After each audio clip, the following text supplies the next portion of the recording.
Okay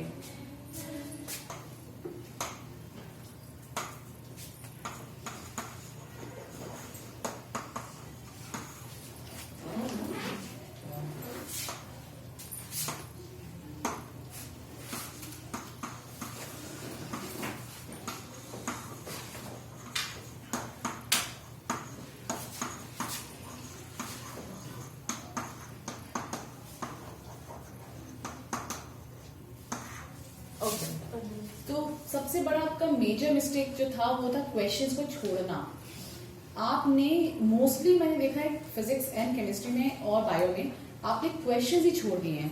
you have not opt MCQs. आपने MCQ तक क्या आंसर नहीं किए। मैं कुछ ऐसे बच्चों की बात करी जिन्होंने एमसीक्यू में MCQ you are having 4 option, you can opt any one, but आपने वो भी नहीं किया है। अगर आप पेपर ही ब्लैंक छोड़ दोगे तो आपको मार्क्स कहाँ से मिलेंगे, पहली चीज। दूसरी चीज, आपने बहुत डर्टी वर्क करना, आपकी राइटिंग की हैबिट छूट गई है, तो आप उसी में कट कर रहे हो, उसी में करे जा रहे हो, उसी में कैलकुलेट कर दे रहे हो, तो इसमें भी आपके मार्क्स कटेंगे। अब थर्ड चीज आती है आपकी पढ़ाई। आपकी कॉन्सेप्ट ही नहीं क्लियर है बेटा। आप ये आइडेंटिफाई नहीं कर पा रहे हो कि क्वेश्चन केमिस्ट्री का है या फिजिक्स का है या बायोलॉजी का है। मतलब एमसीक्यू ये फर्स्ट जो 1 मार्क के क्वेश्चन थे, बच्चों ने मतलब क्या बोलते हैं, फिजिक्स का केमिस्ट्री में, केमिस्ट्री का फिजिक्स में एक्सप्लेनेशन लिखा हुआ है। So first of all, I'll just start with section A.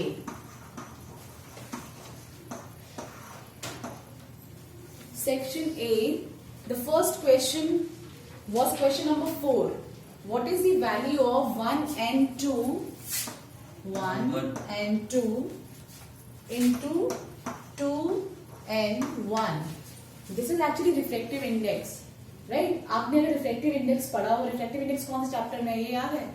Yes, ma'am. Light, right? Saumya chapter light पढ़ा था, तो चैप्टर लाइट में है। इसका आंसर सिंपली क्या हो जाएगा, 1। बट मैं चैप्टर में कहीं दिए मतलब इसमें एंड 2 1 दिया है, ऐसे नहीं दिया। बेटा एक्चुअली इसमें सफिक्स का प्रॉब्लम था, लेकिन तब भी किसी ने नहीं पूछा।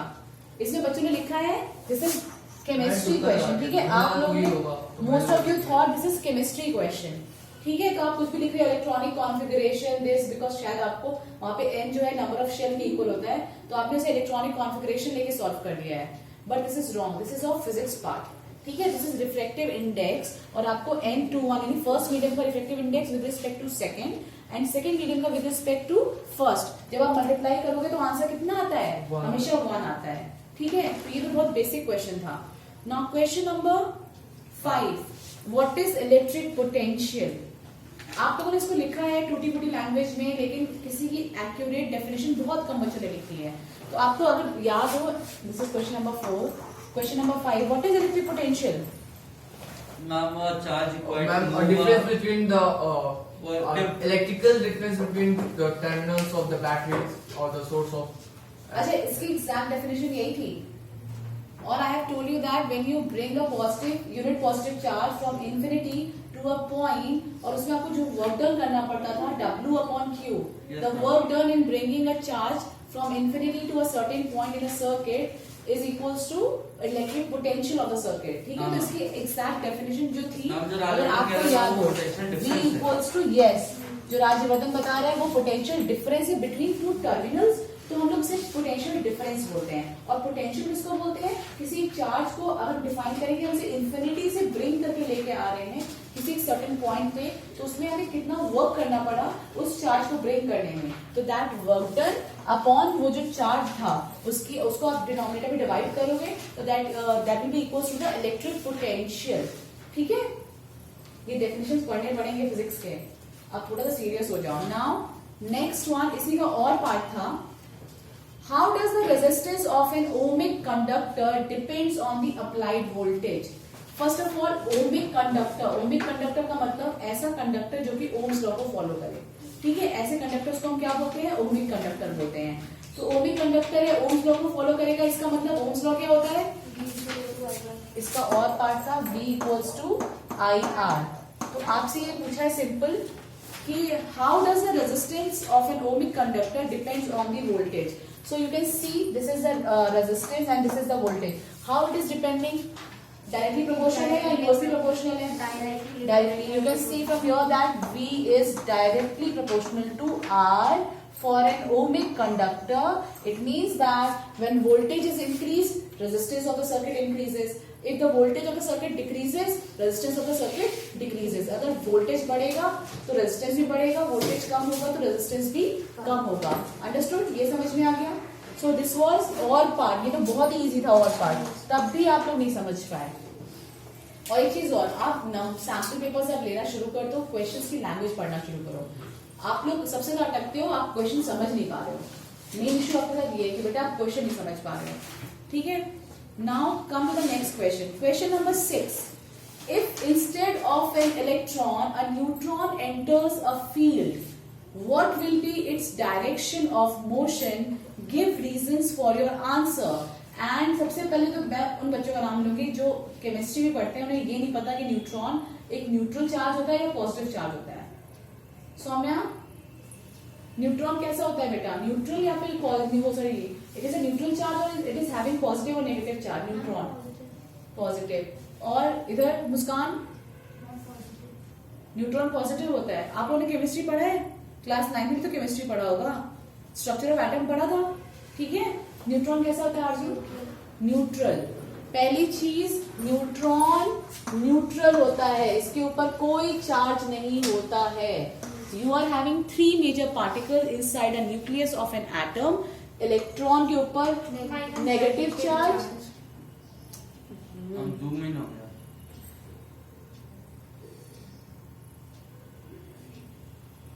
ठीक है.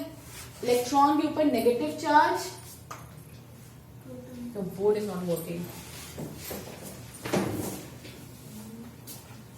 So from here we get that neutron is neutral. It is not having any charge. अब ये बोल रहे हैं क्वेश्चन में, क्वेश्चन बहुत सिंपल सा था कि अगर एक इलेक्ट्रॉन की जगह एक न्यूट्रॉन फील्ड में एंटर कर जाए तो क्या होगा. तो काफी लोगों ने लिखा है इट विल मूव सर्कुलरली और it will it will have positive charge, तो it will go in some direction, ये डायरेक्शन वो डायरेक्शन, दुनिया भर का आंसर. करंट फ्लो नहीं, मेन चीज ये होगा कोई मोशन ही नहीं होगा. मैग्नेटिक फील्ड का असर किस पे होता है? इलेक्ट्रिक करंट के ऊपर होता है. आपने पढ़ा है क्या magnetic effect of electric current. और इलेक्ट्रॉन जो है अगर वो मूव करेगा तो वो एक तरह से करंट जनरेट करता है ना. इलेक्ट्रॉन के मूवमेंट को ही तो हम लोग क्या बोलते हैं? इन द ऑपोजिट फ्लो, जहां पे भी इलेक्ट्रॉन फ्लो कर रहा है उसके ऑपोजिट डायरेक्शन में हम करंट लेते हैं. तो अगर इस फील्ड में इलेक्ट्रॉन मूव करता तो यहाँ पे क्या होता? तो यहाँ पे डिफ्लेक्शन होता, मतलब जो इलेक्ट्रॉन है उसका वो चेंज हो जाता है उसका डायरेक्शन. लेकिन अगर कोई न्यूट्रॉन मूव कर रहा है, इसके ऊपर तो कोई चार्ज ही नहीं है, ना ये पॉजिटिव है ना ये नेगेटिव है, तो ये कैसा जाएगा? अनडिफ्लेक्टेड. मतलब इसमें कोई डिफ्लेक्शन नहीं होगा, ना इधर ना उधर. जिसके ऊपर कोई चार्ज नहीं है वो अपना जिस रास्ते पे जा रहा था वो उस रास्ते पे, अगर वो इधर से आ रहा था तो वो इधर चला जाएगा, वो जहां जा रहा था वो वहां जाएगा. उस पे इस फील्ड का मतलब मैग्नेटिक फील्ड का कोई भी असर नहीं पड़ेगा. तो इसका आंसर क्या था? Question number 6. It get undeflected. उसके मोशन में कोई चेंज नहीं आएगा, वो जिस मोशन में मूव कर रहा था वो उसके अकॉर्डिंग ही मूव करेगा. This was question number 6. Now what is the difference between virtual images produced by a concave mirror, plane mirror and convex mirror? Who can tell me? Concave mirror में virtual image बनती है, वो कैसी बनती है और किस कंडीशन में? सर मैम कंडीशन हम पोल और फोकस के बीच में होता है तो वेरी गुड. और इमेज बनती है वो बड़ी बनती है. Enlarged. ठीक है. Enlarged and erect. Virtual image. Virtual image एक ही केस में वर्चुअल इमेज बनती है कॉनकेव मिरर में, and that was the last case जब आप ऑब्जेक्ट को पोल और फोकस के बीच में रखते हो और वो जो इमेज बनती है वो एनलार्ज होती है. नाउ कॉन्वेक्स में क्या होता है?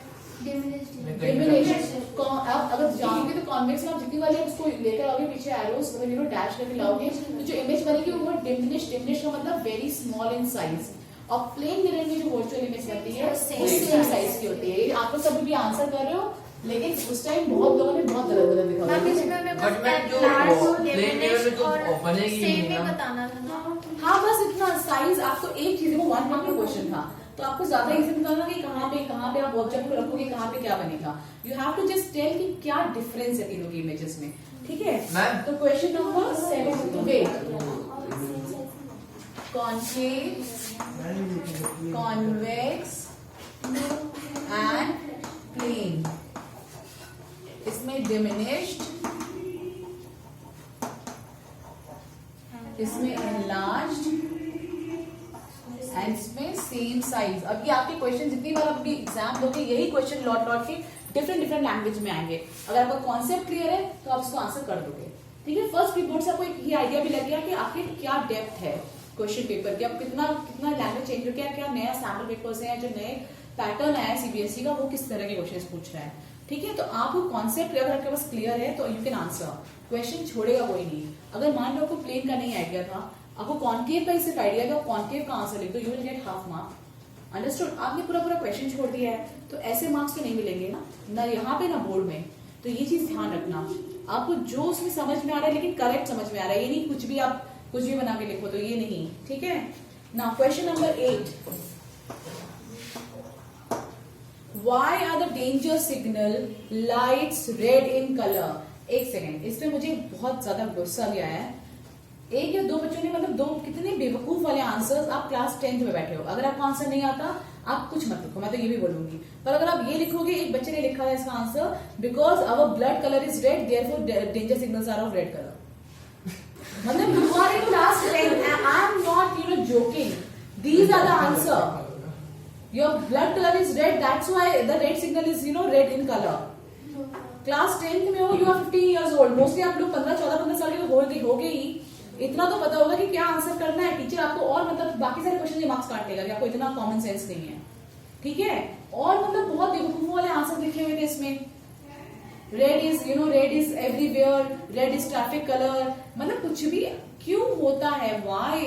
आपको सोचना है कि आपने रेड कलर के बारे में कहाँ पढ़ा है। You have studied about in physics में आपने पढ़ा है कि रेड कलर क्यों इतना इंपॉर्टेंट है। यस बेटा, स्प्लिट नहीं होता। यस, स्प्लिट नहीं, नहीं, एक चीज और, स्प्लिट और स्कैटर में अंतर समझो बच्चे। स्कैटर का मतलब होता है, मैंने आप लोगों को अभी लास्ट क्लास में स्कैटरिंग ऑफ लाइट बताया था। स्कैटर का मतलब होता है बिखर जाना, स्प्लिट का मतलब होता है टूटना। ठीक है, व्हाइट लाइट टूटती है, स्प्लिट होती है 7 कलर्स में, दैट इज स्पेक्ट्रम। ठीक है, वो आप डिस्पर्शन में पढ़ते हो। और स्कैटरिंग का मतलब होता है जितने उसमें कलर्स हैं वो सब अलग अलग स्कैटर हुए हो गए, बिखर गए हैं, और अब जो लास्ट से बचा है वो कौन सा रहता है? Mostly red. तो डेंजर सिग्नल रेड कलर के क्यों बनाए जाते हैं? क्योंकि it is least scatter. Red is they have a longer wavelength red. yes, longer wavelength is everything, I know. Longer wavelength, shorter wavelength, सब कुछ सही है, आप सब बातें सही हैं, लेकिन अगर आप देखोगे की पॉइंट क्या है, आंसर का करेक्ट क्या है? Because it is least scatter. Red colour is least scatter. तो जितने पार्टिकल्स आपके रास्ते में आ जाएं, तो जितने, जैसे मान लो आप अपनी गाड़ी चला रहे हो, बाइक चला रहे हो, बहुत फॉग हो गया है, अब विंटर्स आ रहे हैं, there is lots of fog, तो आप बहुत दूर से आप एक चौराहे पहले देख सकते हो कि दूसरे चौराहे पे रेड कलर का लाइट जल रहा है। कैसे? बिकॉज जो वहां से लाइट आ रही है, बाकी सारे उसके जितने कलर्स होंगे वो सब क्या हो जाएंगे? स्कैटर हो जाएंगे। But red is least scatter, तो वो आपकी आईज तक एंड तक पहुंच जाता है। ठीक है, तो the main reason is that red colour scatters least। समझ में आया? उसके बाद आप स्पॉट डिफाइन कर सकते हो, it red colour is having longest wavelength, therefore it scattered least and therefore all the reds all the danger signals are made of red in color। समझ आ गया बेटा? हम लोग यहाँ पे वर्ड स्प्लिट यूज नहीं करेंगे, स्प्लिटिंग हम लोग यूज करते हैं डिस्पर्जन में, कि जो व्हाइट लाइट है वो स्प्लिट हो जाती है वेरियस 7 कंपोनेंट्स कलर में। उसके बाद है question number 9, explain why two magnetic field is moving, right? Explain why two magnetic field lines do not intersect each other. ये मोस्टली सबने लिखा है, लेकिन उसके बाद भी मतलब कुछ बच्चों ने कुछ भी नॉनसेंस लिखा है बेटा। मैम मैंने इसको कंट्राडिक्शन से किया कि मैंने सपोज कर लिया कि हाँ इंटरसेक्ट कर रही है, हाँ, मैंने वो भी यहाँ से चेक करा है। और वहाँ पे अगर मैग्नेट लगेंगे तो दो डिफ्लेक्शन पॉसिबल नहीं जितना है। मतलब एक्सपेक्टेशंस था कि हाँ आप लोग इतना अचीव करोगे, उतना भी नहीं। ठीक है, और मतलब आज तो बहुत सीरियसली मिस्टेक्स करे बच्चे।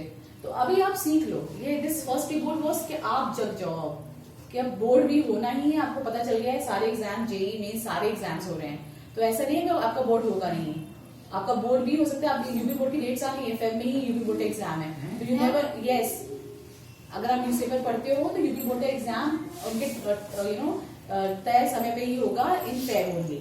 तो आप लोग भी एकदम जाग जाओ कि आपका भी एग्जाम एनी हाउ मार्च अप्रैल या फिर यू कैन से मई, इससे ज्यादा लेट तो नहीं होना है। जनवरी में आपके प्रैक्टिकल डेट्स हैं, तो आपको तैयार रहना है हर चीज के लिए। ये भूल जाओ कि कोरोना टाइम चल रहा है, 10th अभी भी आ रहा है, 10th के लिए भी स्कूल खोल दिए गए, तो इसका मतलब बोर्ड एग्जाम्स भी होंगे ही। ठीक है, तो बी प्रिपेयर, अपने आंसर जितना हो सके अपने सैम्पल पेपर्स लगाओ, जितने टेस्ट सीरीज हो सारे टेस्ट सीरीज लो। Clear? Now so next question was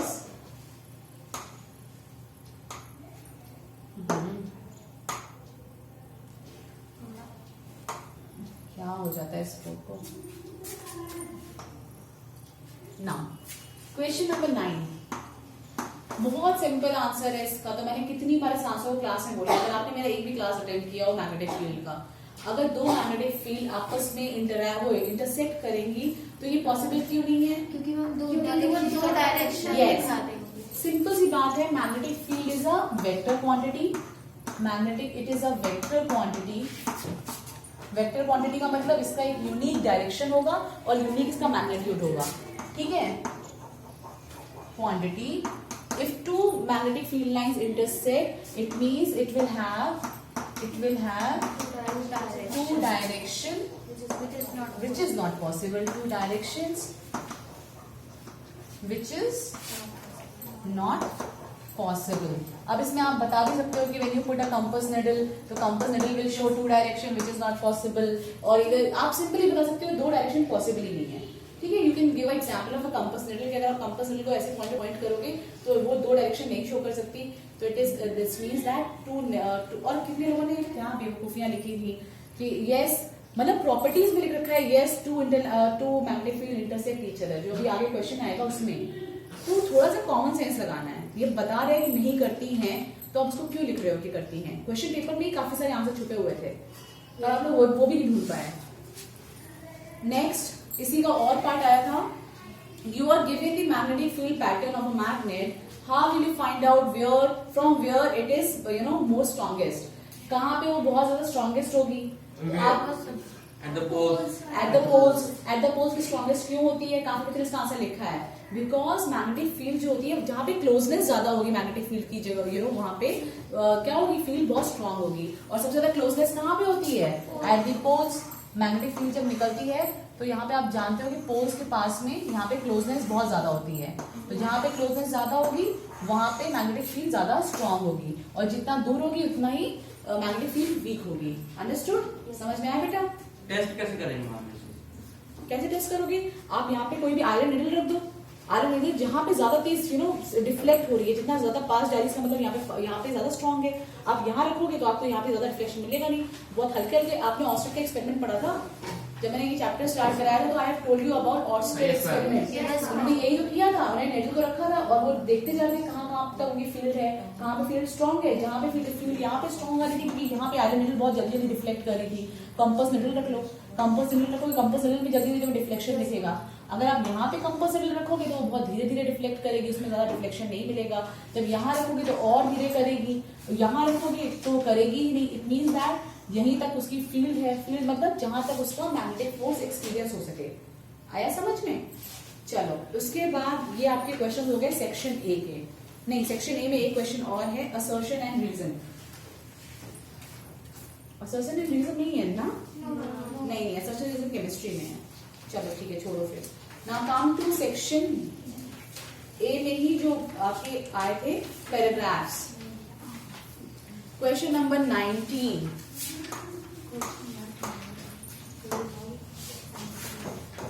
question number 19 ये नया पैटर्न स्टार्ट किया है सीबीएसई ने। आपको एनी 4 करंट है पहली चीज। आज आपको मैं एक और बात बताऊं, सीबीएसई हमेशा फर्स्ट 4 लेती है। अगर आप स्मार्ट बनो कि यू हैव, मैंने 5 कर दिए तो मुझे 5 मार्क्स मिल जाएंगे, तो ये भी गलत है। अगर आप ये सोचो कि आपने पूरे 5 कर दिए और उसमें आपके 3 सही हैं और लास्ट का मतलब लास्ट वाला 4 सही है, स्टार्टिंग में गलत है, तो सीबीएसई का रूल है कि वो फर्स्ट 4 लेती है। यस, तो अगर आपका भले ही लास्ट वाला सही हुआ तो उसमें आपको 0 मार्क मिलेगा। It will be not get check. ठीक है, वो चेक ही नहीं होगा। सीबीएसई का रूल है कि फर्स्ट 4 जो आपने ऑप्ट करे हैं वही आपके करेक्ट हैं। ठीक है, तो अब आपको थोड़ा स्मार्टली मूव करना है। अगर आपको बोला गया है read the passage and answer any 4 of the following questions, तो आपको सिर्फ और सिर्फ 4 करने हैं। और अगर आपको फिफ्थ आता है, जो आपको बहुत अच्छे से आता है कोशिश करें कि आप वही ऑप्ट करें। आपसे जो स्टार्टिंग में 15 मिनट मिलते हैं बेटा, वो उसी के लिए मिलते हैं कि आप अपने मार्क कर लो कौन कौन से पार्ट से कौन कौन से क्वेश्चन मुझे करने हैं। समझ में आया? इसलिए reading time is most important. One more thing, और क्या चीज इंपॉर्टेंट है ये कि अगर मान लीजिए आपने सॉल्व करना शुरू किया, आपका आंसर नहीं आ रहा है और आपने देखा जो ई वाला पार्ट है वो इजी है, वो मैं कर लूंगी, तो वो जो आपने फर्स्ट वाला पार्ट है उसको आपको पूरा एक इस तरीके से कैंसिल आउट करना है ऐसे, ठीक है? सिंपल ऐसे आप कैंसिल आउट कर दो ताकि टीचर को समझ में आ जाए आपने वाला ऑप्ट नहीं किया है। क्लियर? अब अगर आप ये भी करोगे, आप इसको कट भी नहीं करोगे, आपने इसमें भी थोड़ा सॉल्व कर दिया, लास्ट में भी आंसर लिख दिया, तो टीचर की मतलब यहाँ पे यही करना है कि आपको फर्स्ट 4 ही लेना है सीबीएसई के अकॉर्डिंग, तो ये आपका नुकसान हो जाएगा। ये तो मैंने आपको रूल और समझा दिया सीबीएसई का। ना आपने पैराग्राफ सबने पढ़ा ही होगा। तो first question was 2 electric bulbs A and B marked 40 watt 220 volt and 60 watt 220 volt respectively, which one of the following two has a greater resistance? किसका था? इसका वोल्टेज ज्यादा है। कितने लोगों ने तो ऐसा किया, चीटिंग करिए, एक दूसरे से पूछे इसका आंसर क्या है, 40 40 40, सबने 40 40 लिख दिया है, पर कैसे आया है कितने लोगों ने लिखा ही नहीं है। तो इसका फॉर्मूला होता है, पावर का फॉर्मूला क्या होता है? V square upon R। आप उससे कैलकुलेट कर सकते हो, आपको इसे समझ में आ जाएगा क्या, मतलब power equals to V square upon R। आप यहाँ से तो R कैलकुलेट कर लो दोनों के लिए, तो जिसकी रेजिस्टेंस ज्यादा है उसका मतलब वाला बल्ब आपको समझ में आ जाएगा, तो इसका आंसर क्या आ जाएगा? बल्ब ए। आप इसको सॉल्व करोगे तो इसका आंसर आएगा बल्ब ए। ठीक है? नेक्स्ट वाला question, the resistance of a metal wire of length 1 metre is 25 ohm. इसका ये ए पार्ट है, बी पार्ट आपको दिया हुआ है, length of the resistor 1 metre, आपको रेजिस्टेंस दी है 25 ohm at 20 degree centigrade. Temperature का इतना उसमें फॉर्मूले में टेम्परेचर आता नहीं है, वो सिर्फ आपको कंफ्यूज करने के लिए दिया है। Next is if the diameter of the wire, now listen, this is diameter. आपको क्वेश्चन में डायमीटर गिवन था, एरिया ऑफ क्रॉस सेक्शन नहीं गिवन था। काफी बच्चों ने फॉर्मूला लिखा, काफी बच्चों ने फॉर्मूला लिखा और सीधे वैल्यू डी की पुट कर दी, तो वो वहां पे गलत हो गया। ठीक है, तो आपको ये भी देखना है, मुझे पता है काफी लोगों को या तो पता होगा कि हाँ ये डी दिया हुआ है, ए तो दिया नहीं है, अब इसका फॉर्मूला आ नहीं रहा है एरिया ऑफ क्रॉस सेक्शन का, तो यही पुट करके लिख दो, तो वो गलत हो जाए बेटा। ठीक है, तो ये चीज गलत है। तो डी की वैल्यू है 0.3 millimetre, this is the value of D. What must be the resistivity of metal at that temperature? तो आपको फॉर्मूला पता है, R is equals to rho times L by A। Clear? आपसे पूछिए रेजिस्टिविटी, तो पहले तो आप इस फॉर्मूले को कन्वर्ट कर लो। You can write it as rho equals to R into A upon L। यहां तक कोई कंफ्यूजन? रेजिस्टिविटी क्या हो जाएगी? Resistance into area of cross section upon L। अब एरिया ऑफ क्रॉस सेक्शन नहीं दिया है, आपको दिया है diameter. Area of cross section मतलब इस सर्कल का फॉर्मूला, वायर में एरिया ऑफ क्रॉस सेक्शन क्या होता है? This is area of cross section, मैंने कई बार बता चुकी हूँ आपको। तो A इक्वल्स टू क्या हो जाएगा?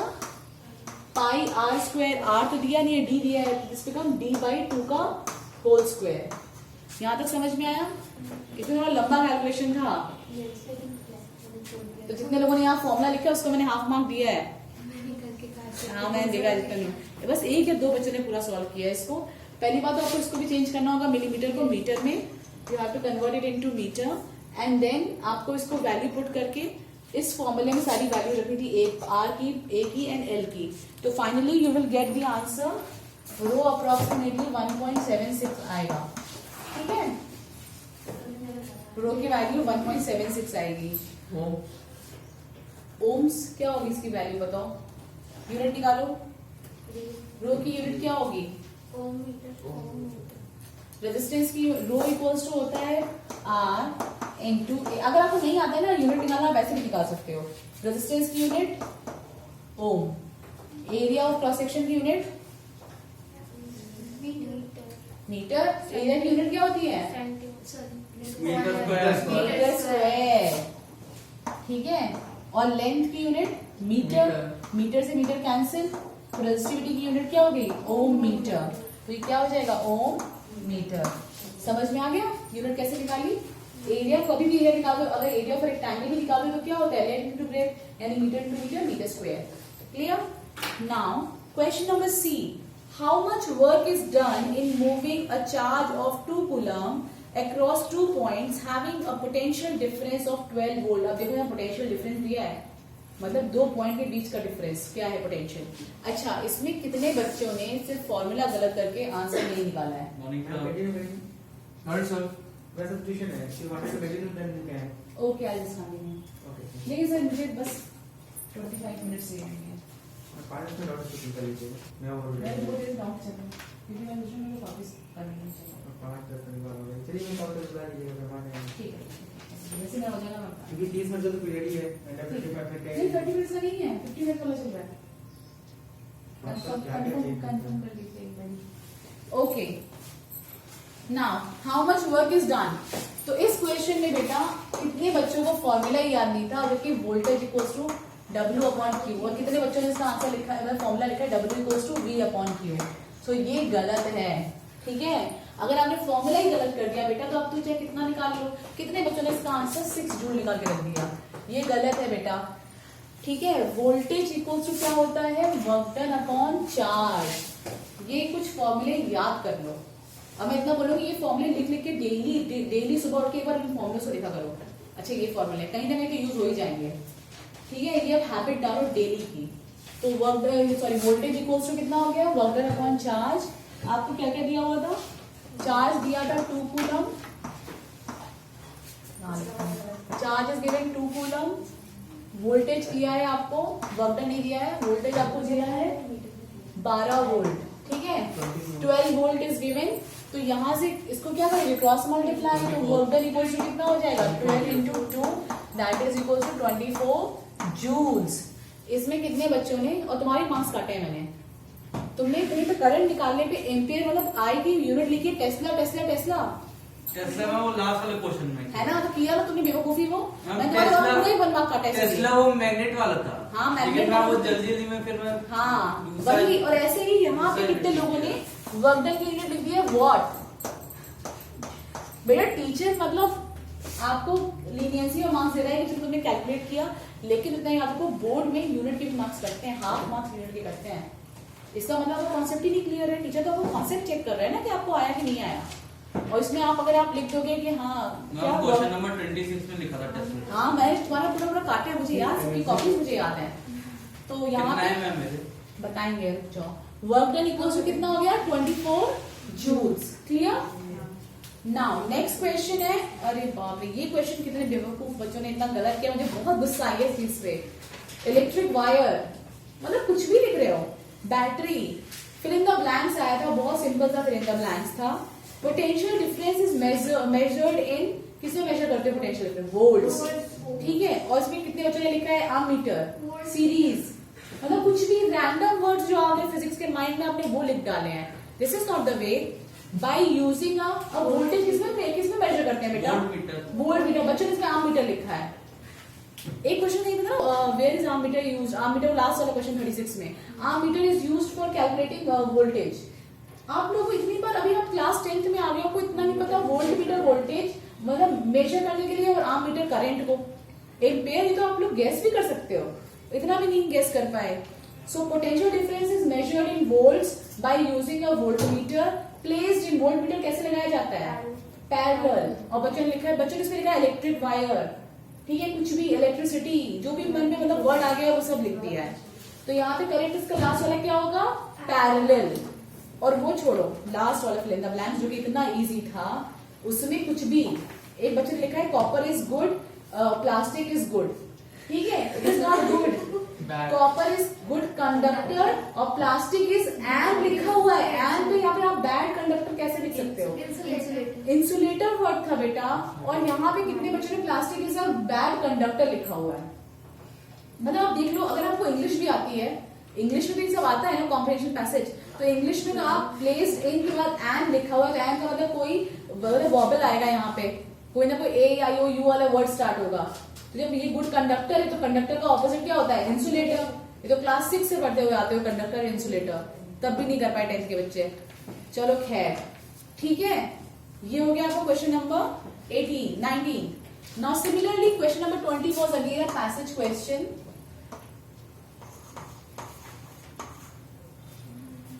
इसमें भी बहुत सिंपल सा था, अगर आपने थोड़ा चैप्टर पढ़ा होता तो कुछ दिक्कत नहीं। State any two properties of a magnetic field lines. मैंने शायद आपको 5-6 प्रॉपर्टीज दिखाई थी, इतनी बार समझाया था कि मैग्नेटिक फील्ड लाइन का क्वेश्चन आ जाता है, ठीक है। और सबसे पहले तो आपको यहाँ पे क्वेश्चन देखा हो तो आपको, अगर हमने वही एमसीक्यूज में देखे हो तो एक दो प्रॉपर्टी तो वही पे फ्री में दी हुई है आपको कि दो मैग्नेटिक लाइंस कभी इंटरसेक्ट नहीं करती हैं। और एक बच्चे ने इतना बेवकूफी, मतलब पता नहीं कहाँ से कॉपी करते हुए कहाँ से हमारे दिमाग में ये चीजें आ जाती हैं। Magnetic field line started from south pole and end at north pole. जबकि आप लोग शायद बार मैग्नेट क्लास 7 से पढ़ रहे होगे, नहीं क्लास 6 में चैप्टर है फन विद मैग्नेट्स, ठीक है। You are studying magnets from class 6 और ये सब बच्चों को पता है कि पोल्स कौन से होते हैं। नॉर्थ पोल से मैग्नेटिक लाइन निकलती है और साउथ पे एंड होती है। अगर आप ये दो भी लिख दोगे तो आपको पूरा 1 मार्क मिल रहा है 10th में। अगर मतलब आप बेटा सोचो इतना तो था पेपर कि आप 40 मार्क्स को आराम से ला सको, लेकिन अगर आपके पास कॉमन सेंस ही नहीं है, आपने कुछ भी नहीं पढ़ा तो कहां से मार्क्स करोगे? अंडरस्टूड? तो इसकी आप दो प्रॉपर्टीज लिख सकते थे क्या? Magnetic field lines started from north pole, emerges from north pole and ended at south pole. Inside a magnet, this they start from south and move towards north. They are closed loop. कितनी सारी property है, they never intersect each other. ठीक है, तो आपने कोई दो properties में मतलब काफी बच्चों को मार्क्स मिले हैं इसमें, लेकिन आई एम टॉकिंग अबाउट जिन्होंने सिली मिस्टेक्स करा है। I am not naming anyone, लेकिन देयर वर सिली मिस्टेक्स और इतनी ब्लंडर मिस्टेक्स कि टीचर देख के शॉक हो जाएगी क्लास 10 में पहुंच कैसे गए। Now come to the next question. What are the two ways in which you can trace the magnetic field patterns of a bar magnet? अरे ऑस्टेड का एक्सपेरिमेंट पढ़ा है आपने। बार मैग्नेट के लिए उन्होंने कैसे उसकी फील्ड निकाली थी? कंपास नीडल को यूज करके कंपास नीडल को रखते जा रहे थे, उसको ट्रेस करते जा रहे थे कि अच्छा यहाँ पे ज्यादा तेज रिफ्लेक्ट हो रही है, फिर कम हो रही है, फिर कम हो रही है।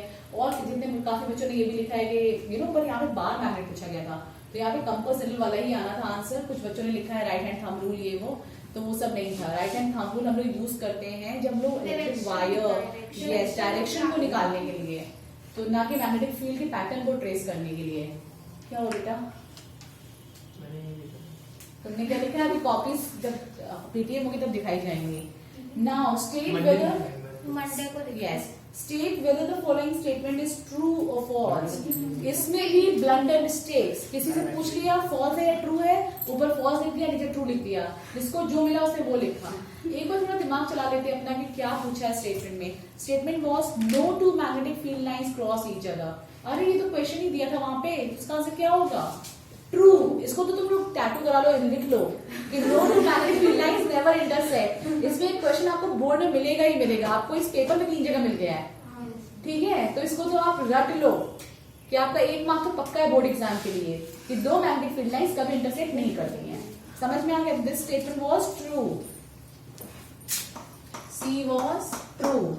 नाउ इसका first part, sorry second part was inside the magnet the direction of field lines is from north to south। कितना सिंपल क्वेश्चन है, it is false। इसमें भी सबने ट्रू ट्रू लिख रखा है, पता नहीं कैसे। और जिन्होंने लिखा है वो डिजर्व नहीं करते हैं 10th में, एटलीस्ट अभी तो नहीं डिजर्व करते हैं ना, वो नहीं पढ़ रहे हैं बिल्कुल। तो now what is a magnetic field? तो मैग्नेटिक फील्ड क्या होती है?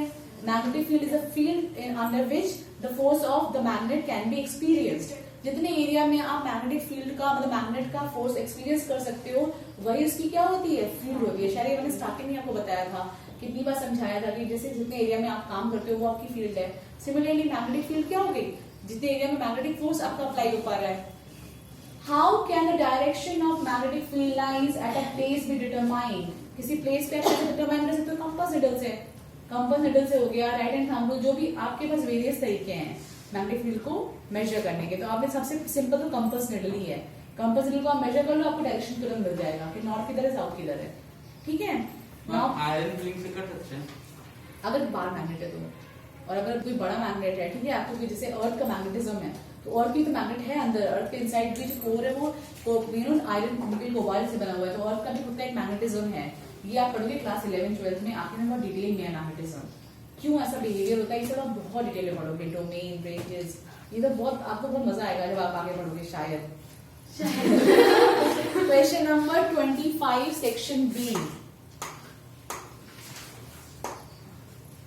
अब हम आते हैं सेक्शन बी पे। तो you can see that board में आपको पूरा सेक्शन ए दे रखा है स्कोर करने के लिए। आप अपनी स्कोरिंग बहुत हाई कर सकते हो अगर आपके थोड़े सिंपल से भी कॉन्सेप्ट क्लियर है तो, ठीक है, तो बेसिक थोड़ा सा क्लियर करोगे, section A is all yours, आपको सारे मार्क्स उसमें मिल जाएंगे। अब सेक्शन बी में इतना सिंपल क्वेश्चन था और आप लोग इतना घबरा गए, भगवान जाने क्यों। ठीक है, आई डोंट नो।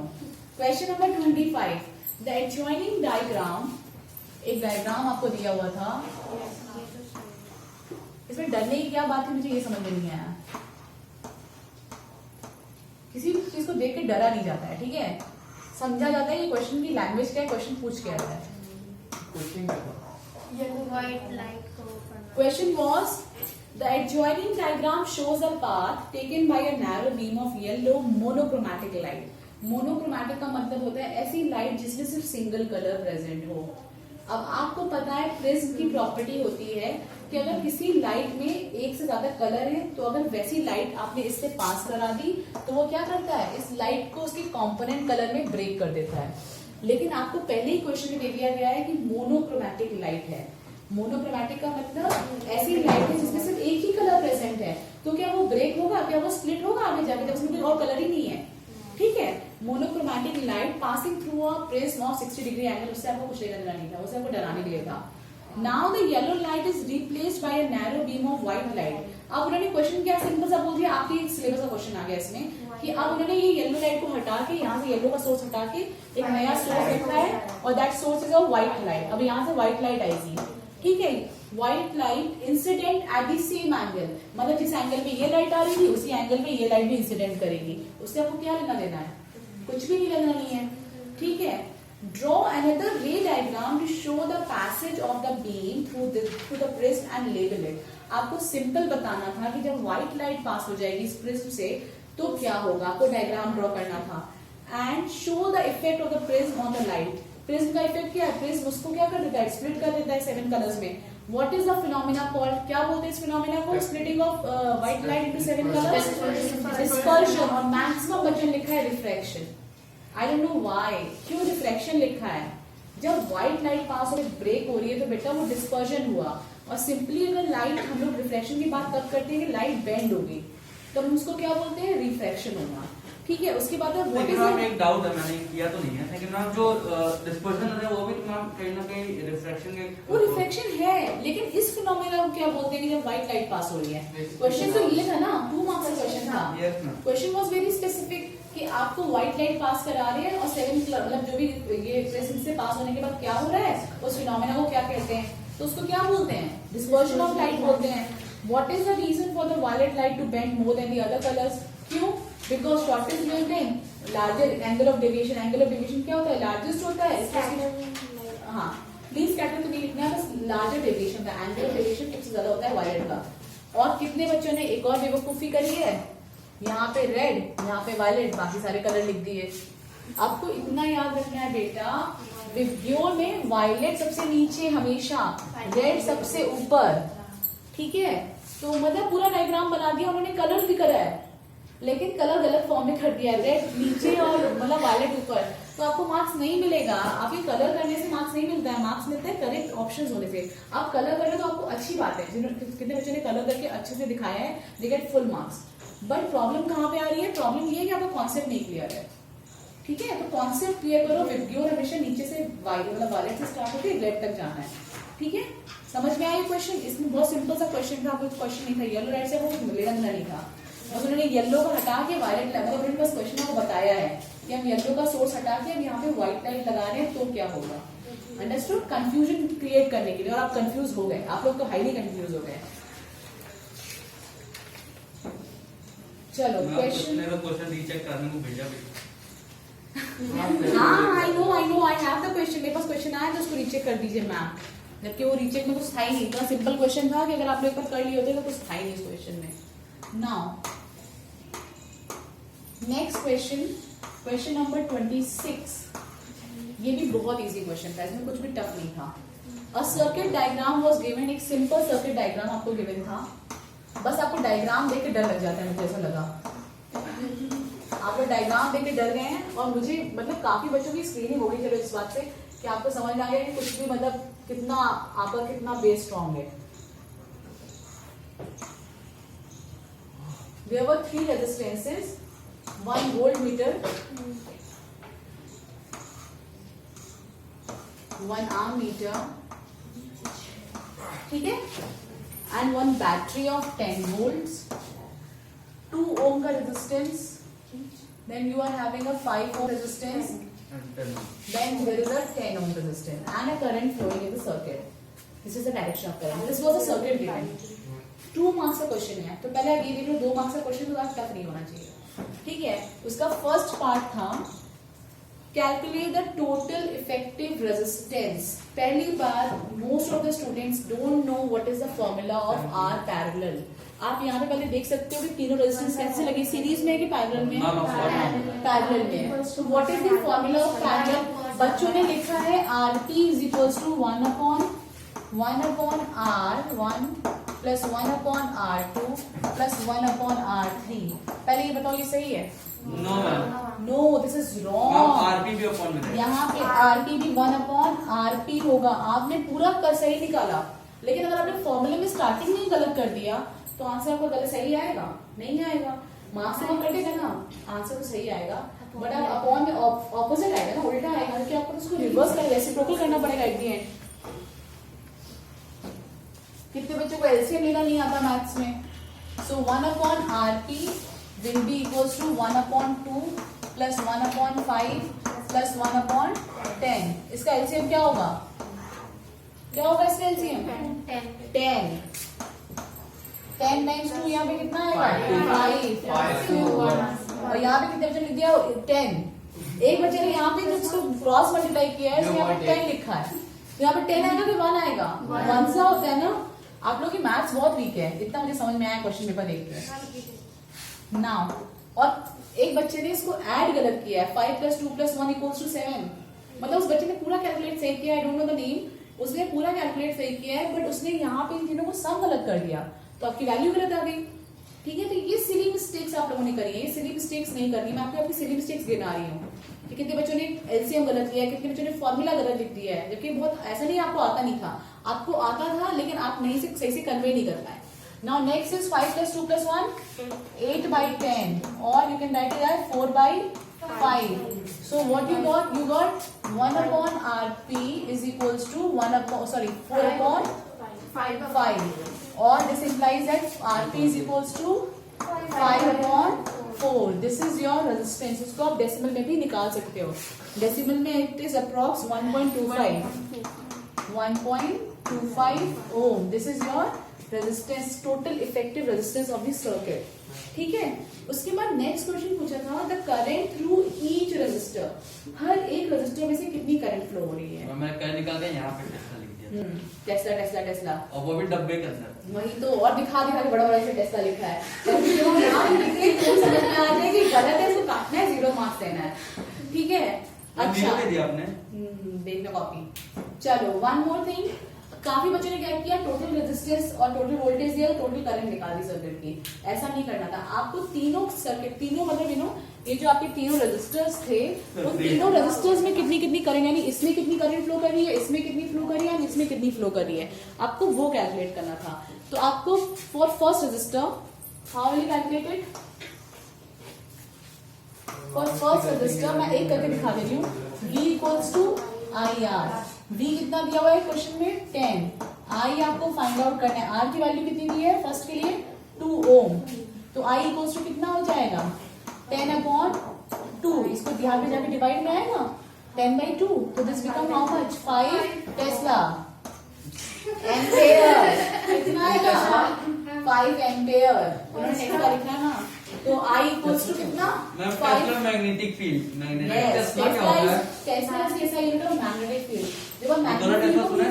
फील्ड उन्हीं का नाम। तो उसे करंट अरे की, टेस्ला तो पढ़ी नहीं है। आप क्लास 12 में पढ़ोगे टेस्ला, उसने बहुत जल्दी पढ़ लिया है। Tesla Hey, it is a ma'am scientist. Tesla है, Nikola ma'am Yes, Gauss Nikola Tesla. Nikola Tesla was a पर इसमें scientist. यूज नहीं था टेस्ला इसमें कोई यूज नहीं, तो उसके मार्क्स कटे हैं इसलिए। ठीक है? मैंने एम्पेयर की जगह टेस्ला लिखा था भाई। इसने यहाँ पे तब पर टेस्ला लिखा हुआ था, टेस्ला वो भी टेस्ला। कैपिटल में डब्बे के अंदर। I know, I remember. ठीक है, ऐसे ही आप सेकंड रेजिस्टर के लिए जब करंट निकालोगे तो V = IR। V की वैल्यू वही सेम 10 रहेगी। I की वैल्यू आपको निकालनी है। R नेक्स्ट टाइम में क्या हो जाएगा? 5 ओम, क्योंकि जो नेक्स्ट आपका रेजिस्टेंस है तो आपका नेक्स्ट रेजिस्टेंस कितना है 5 ओम, वोल्टेज सबके लिए कितना है 10। तो आपका सेकंड वाले केस में भी आप क्या निकालोगे V equals to IR, V 10 रहेगा, I आपको फाइंड आउट करना है सेकंड से I2, इसको आप I2 बोल लो, सेकंड वाले रजिस्टर में से I2 निकल रही है करंट, R कितना दिया है बेटा 5, तो I2 इक्वल्स टू कितना हो जाएगा 10/5 that is 2 ampere. Clear. S third वाले में 1 एम्पियर आ जाएगी। क्लियर। तो ये बहुत सिंपल था, इतना कोई डिफिकल्ट नहीं था, तब भी आप लोग नहीं कर पाए। Now come to section C.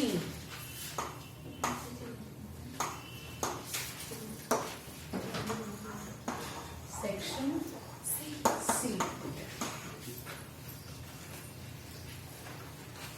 नहीं, there was a question also, question number 33 भी है। अच्छा हाँ, क्वेश्चन नंबर 33 सेक्शन सी में ही है। Under what conditions permanent electromagnet is obtained if a current carrying solenoid is used। ये क्वेश्चन अभी आपने हाफ ईयरली एग्जाम में पूरा सोलेनॉइड आया था, what is solenoid, you know what are electromagnets, तब भी आप लोग नहीं कर पाए। कितने बच्चों ने डायग्राम गलत बनाया है, कितने बच्चों ने क्वेश्चन छोड़ ही दिया है। इतना क्यों नहीं किया बेटा, समझ नहीं आया। मैम परमानेंट मैग्नेट, अच्छा देखो एक चीज समझो, क्वेश्चन में सोलेनॉइड वर्ड आया था, सोलेनॉइड ही बना देते। मैंने बनाया और सोलेनॉइड, हाँ तो जिन्होंने बनाया मार्क्स मिला। परमानेंट मैग्नेट तो मतलब कि हमें कुछ सेकंड के लिए वो होता है ना। नहीं, इलेक्ट्रोमैग्नेट्स आर टेम्परेरी मैग्नेट्स, ठीक है, हाँ, तो- टेम्परेरी मैग्नेट्स है। अब इनको परमानेंट मैग्नेट्स बनाने का मतलब क्या है, इसमें करंट ऑफ फ्लो कराते रहो हमेशा। Yes, strong amount of current flow कराते रहो तो वो कैसे हो जाएंगे, वो मैग्नेटाइज हो जाएंगे और वो तब तक वर्क करते रहेंगे एज ए मैग्नेट जब तक। वैसे इसको और भी रीजन हो सकते हैं, लेकिन आप इसमें मेन आपने जो पढ़ा है आपको क्लास के सिलेबस के अकॉर्डिंग, वो क्या है, जब तक आप इसमें करंट फ्लो कर रहोगे they will behave as a magnet. ठीक है, तो आपको सिंपली पूछा था कि आप कैसे परमानेंट इलेक्ट्रोमैग्नेट बोला है। मुझे लगा परमानेंट लिखा तो मुझे कंफ्यूज हो गया कि तो आगे परमानेंट। इलेक्ट्रोमैग्नेट तो पढ़ लेते बेटा। पर मैंने किया जो हाँ, जिन्होंने किया है उनको मार्क्स मिला है, जिन्होंने किया है उनको मार्क्स मिला है अगर आपने डायग्राम बनाया है तो आप काफी लोगों ने क्या किया ना, ये आपका सर्किट डायग्राम, ये आपका सोलेनॉइड हो गया, ठीक है, और इस सोलेनॉइड के अंदर ये हमने क्या रख दिया है, सॉफ्ट आयरन रॉड। ऐसे तो आप बनाते हो मैग्नेट्स, और दिस इज योर सोलेनॉइड। और इसको आपको कनेक्ट भी तो करना था सर्किट से, ये नहीं कि आपने सर्किट से कनेक्ट ही नहीं किया, इसमें जब करंट ही नहीं फ्लो करी तो ये मेरे लिए तो सिर्फ कुछ भी नहीं है ना। ये क्या खुल गया ओपन, ठीक है, तो आपको इसमें सर्किट में से करंट तो फ्लो करानी पड़ेगी ना। If you have not you know flow the current in the मैंने सर्किट। स्विच भी बनाई है। अरे बस, हाँ मैम मैंने भी। तो मुझे यहाँ याद आ गया, हाँ स्विच बनानी है। तो यहाँ पे जब तक आप करंट फ्लो नहीं कराओगे तब तक ये सर्किट माना नहीं जाएगा, समझ रहे हो, क्योंकि इसने बोला ही दिया जब तक करंट फ्लो करेगी सोलेनॉइड के अंदर तब तक वो कॉमन इलेक्ट्रोमैग्नेट है। तो जब आप करंट फ्लो करा रहे हो आपको सर्किट से कनेक्ट करना पड़ेगा करंट फ्लो कराने के लिए। तो ये डायग्राम था, और कितने बच्चों ने बस यहाँ तक बनाया है, ठीक है, सिर्फ उन्होंने इतना बना दिया कि ये हमारा सोलेनॉइड है, दिस इज आंसर। नो, ये this is not the answer. Clear. तो आपको उसके बाद आपको एक्सप्लेन करना था कि what are electromagnets, how they are formed when we flow amount of current through a soft iron rod which is placed inside a coiled wire. Then this iron rod behaves like a magnet. ठीक है, it is having two poles, north pole and south pole। यार पूरा पढ़ाया था, तो आपको वही सब लैंग्वेज में भी लिखना था। आप लोग लिखना ही नहीं चाहते हो, आपने से डायग्राम बना के छोड़ दिया, किसी ने डायग्राम भी नहीं बनाया, तो लिखना तो पड़ेगा ना। अगर आपको इलेक्ट्रोमैग्नेट, अगर आपको पता है इस क्वेश्चन में इलेक्ट्रोमैग्नेट वर्ड यूज हुआ है, सोलेनॉइड वर्ड यूज हुआ है, आप उसका डेफिनेशन लिख दो। मैम इसमें लिखा है अंडर व्हाट कंडीशंस, हाँ, under what conditions. when the current will flow in the circuit। हाँ बस इतने लिखा और क्या, when the current, जब तक करंट फ्लो होता रहेगा तब तक ये मैग्नेट की तरह बिहेव करता रहेगा। Main condition is this, permanent electromagnet का मतलब है जब तक इसमें करंट फ्लो कर रहा है, ये करंट फ्लो हो रही तभी तक ये मैग्नेट है। जैसे आप करंट बंद कर दोगे कुछ देर तक इसके अंदर मैग्नेटिज्म रहेगा, फिर इसका मैग्नेटिज्म, इसका आंसर आपको भेज दूंगी प्रॉपर रिटर्न, ठीक है। Now come to section D. Section D,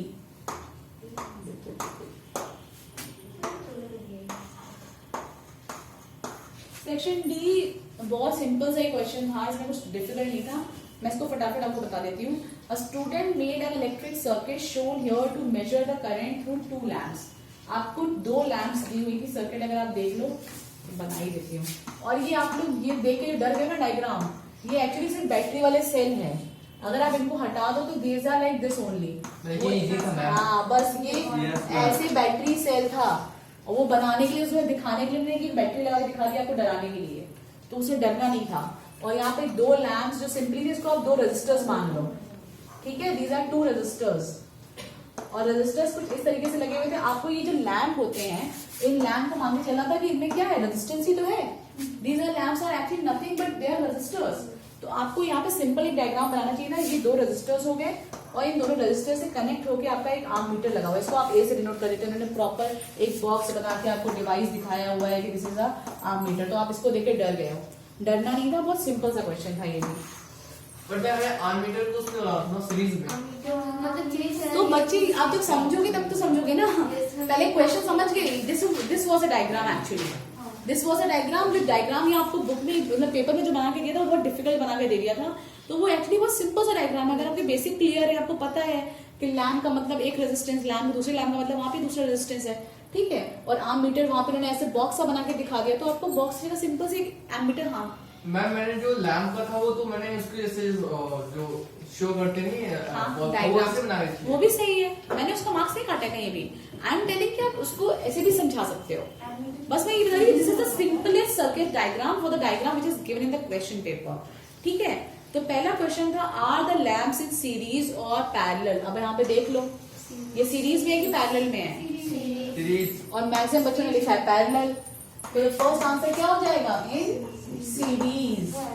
second was the student has made a mistake in this circuit. इसमें बच्चों ने कुछ भी लिखा है। they don't have shown the electric switch, they have not shown the current, they have not shown the voltmeter, they have not shown, मतलब कुछ भी जो भी उनको समझ में आया उन्होंने अपने आप बना के दिया। उन्होंने की नहीं बनाई है, उन्होंने ये नहीं बनाया, उन्होंने वो नहीं बनाया। बट आपको जो सर्किट में दिया है उसमें क्या गलत है? आर्मीटर की प्लेसमेंट। आर्मीटर इज इन पैरेलल, और आपको पता है पैरेलल में हमेशा वोल्टमीटर, सीरीज में हमेशा आर्मीटर। जब भी आर्मीटर होगा वो हमेशा कैसा लगेगा? आपके साथ सीरीज में लगेगा। और याद रखो, जब भी सीरीज में भी लगेगा ना तो वो हमेशा पॉजिटिव टर्मिनल के साइड पे लगता है। मतलब यहाँ से पॉजिटिव करंट आ रही है तो ये पॉजिटिव, फिर देन ये नेगेटिव। तो जो आपने इधर नेगेटिव टर्मिनल है वो भी गलत करेगा। तो आपको ये करना है, आर्मीटर हमेशा सीरीज में लगाना है। पहली चीज समझ में आ गया? क्या डाउट?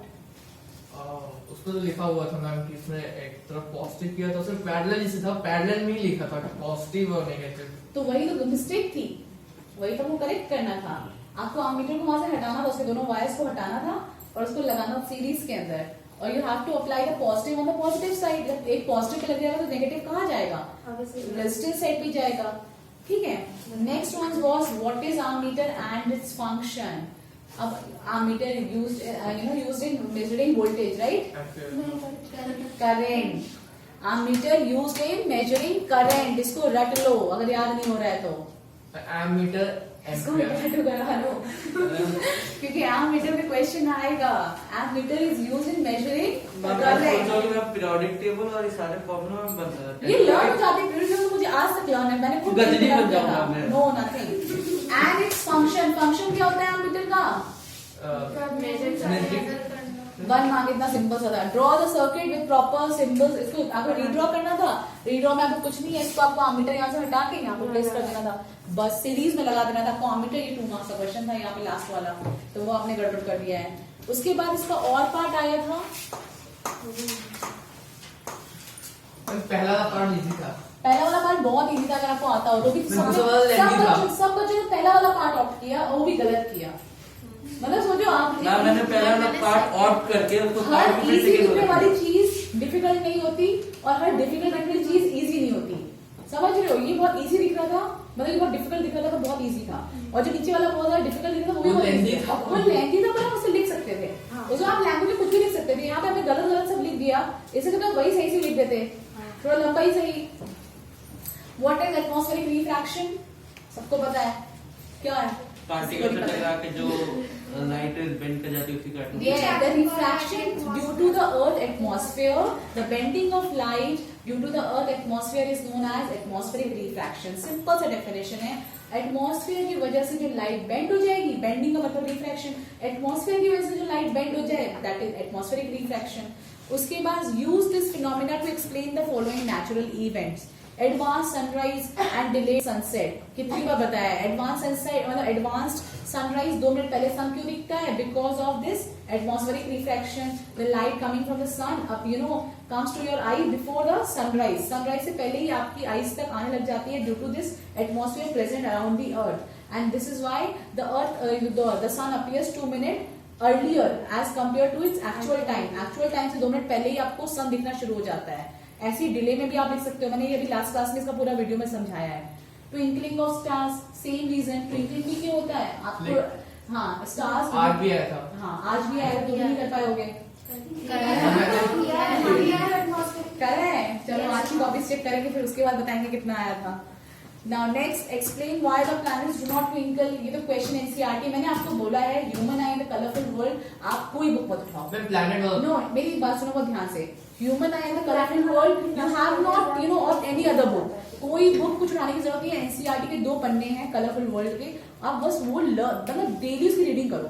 आपको हर एक क्वेश्चन का आंसर ना मिल जाए, मतलब आपके आराम से 10 to 13 मार्क्स जो इस चैप्टर से आएंगे आपके एग्जाम में, आपको आराम से मिल जाएंगे।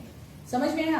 आपको सैम्पल वर्ड लगाना है इलेक्ट्रिसिटी वाले चैप्टर के लिए और लाइट वाले चैप्टर के लिए, और आपको किसी चैप्टर के लिए कोई जरूरत नहीं है लगाने के लिए। आपको बाकी सारे क्वेश्चन आपके with in the NCERT book आराम से मिल जाएंगे। क्लियर?